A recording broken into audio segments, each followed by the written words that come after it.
আলহামদুলিল্লাহ, আলহামদুলিল্লাহ, আলহামদুলিল্লাহ।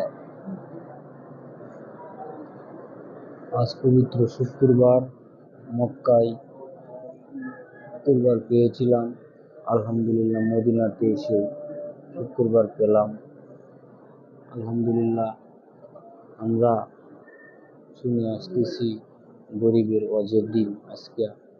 এটার জন্য সকলেই অন্তরস্থল থেকে বলি আলহামদুলিল্লাহ, আলহামদুলিল্লাহ।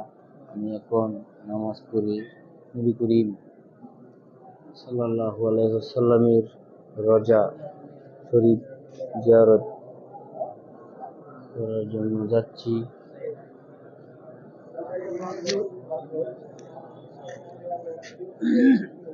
দেখতেছেন আরবি লেখা।